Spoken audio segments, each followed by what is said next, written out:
Welcome to Facts TV News, where everything is true. Two escape serious injury in Mandaville crash.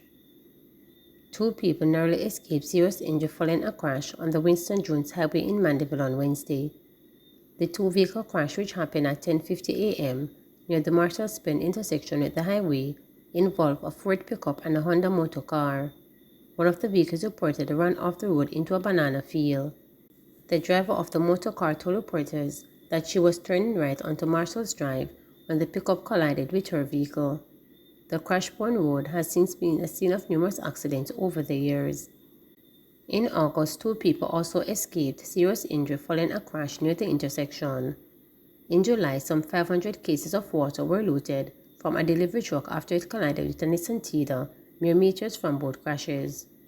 Residents of March Bend are calling on the National Works Agency to remark on the intersection, which was unbroken white line, to reduce the likelihood of crashes there.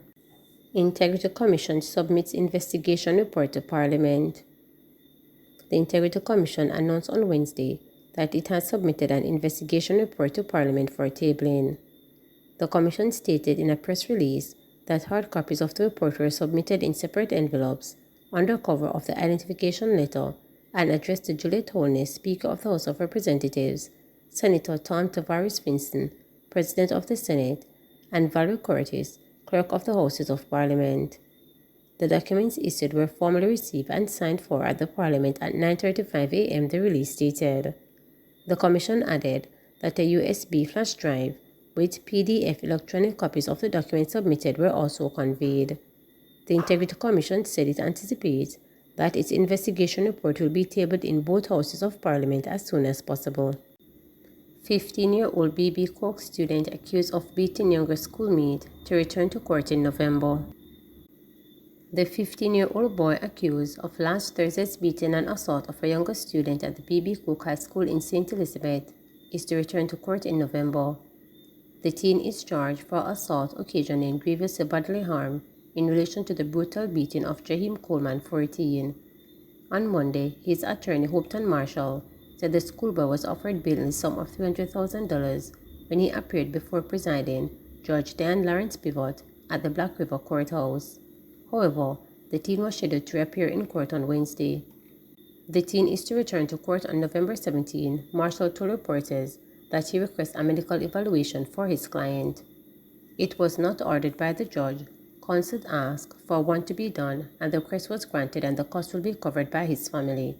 Hopefully, it will be ready by the next mentioned date. Also, disclosure was not served because there were a number of outstanding statements yet to be placed on file.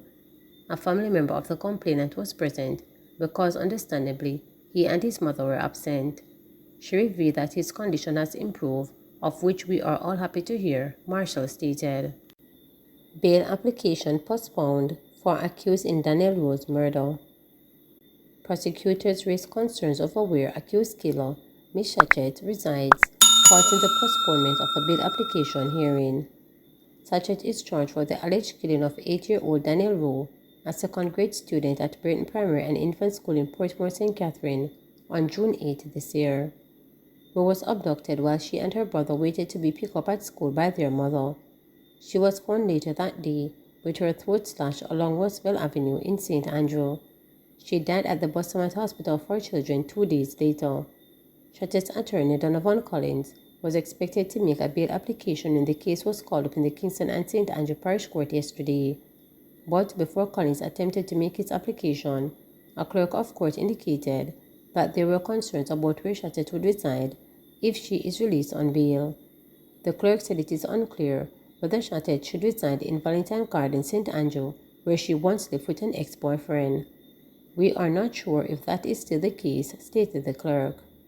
Further, the clerk said Sachet also lived in Pandon District, St. Andrew, with an aunt who was now said to be don't wish for her to return there. The clerk noted that Sachet was apprehended in St. Catherine at the premises that did not appear habitable. In addition, the clerk stated that Sachet's criminal record and the booklet from her identification parade are still not ready. Collins lamented the delay in producing his client's criminal record and the ID booklet, noting that Sachet will have to return to custody because of it. The case was adjourned until next Wednesday, October 11, when it is expected that the bail application hearing will be held. Tufton reports 1 dengue death. The Ministry of Health and Wellness has confirmed 1 death from dengue fever since an outbreak of the illness was declared in Jamaica on Saturday, September 23rd. Dr. Christopher Tufton, the portfolio minister, who gave an update on the dengue outbreak in a statement to Parliament on Tuesday, said there was among 6 deaths which were being investigated. Regrettably, 1 death was dengue-related, 3 were classified as suspected dengue-related deaths, and 1 was not a dengue-related death. The 6th death remains under investigation, he said. He said the number of presumed suspected and confirmed dengue cases has raised to 1,117 as of Friday, September 29. Of that number, 160 are confirmed dengue cases, 158 dengue stereotype 2, 1 stereotype 3, and 1 stereotype 4, he said, noting that the increase has pushed the country past the dengue epidemic threshold from July, August, and September. Dr. Tufton said it is projected that the dengue outbreak could last until the end of this year and may continue into early next year. He noted that all parishes have recorded dengue cases, with Kingston and St. Andrew reporting the highest number of cases year to date. However, when the cases are assessed by population, St. Thomas, Portland, Kingston, and St. Andrew, St. Catherine, and Hanover have the highest rates. The health minister also noted that the 5 to 14-year-old group continues to be the most affected, explaining that this is a population that is least exposed to the type 2 strain and are the most vulnerable. I am therefore urging parents to exercise vigilance with their children and teens and to take the necessary actions to reduce the incidence of dengue among this vulnerable population. For those with compromised immune system, including the older population, they should also be careful of this virus and the mosquito, he stated. He said that since declaring the outbreak, the ministry has initiated its dengue outbreak mitigation plan, which has components comprising search and destroy operations, clinical management, workforce management, surveillance, and public education. The aim of the plan is to reduce the impact of the dengue outbreak on the population.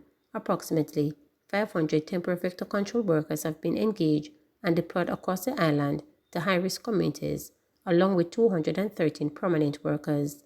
An additional 600 temporary workers are now being engaged in increasing the search and destroy efforts, as well as the health education component of the response, he stated. According to Tufton, since July 2023, parish health departments have been engaging in enhanced fogging and treatment of mosquito breeding sites, and a 7-day work program upwards for fogging and other mosquito-eradicated activities have been implemented. Additionally, Tufton said the ministry has extended open hours to 8 p.m. for all Type 3 to Type 5 health centers, which started Monday, October 2nd. This is to facilitate people visiting these facilities to receive treatment and referral where necessary. At the same time, children under the age of 18 years old who visit the University Hospital of the West Indies will not be charged a fee or be required to pay for the services at the facility. Please remember to subscribe, like, share, and click the notification bell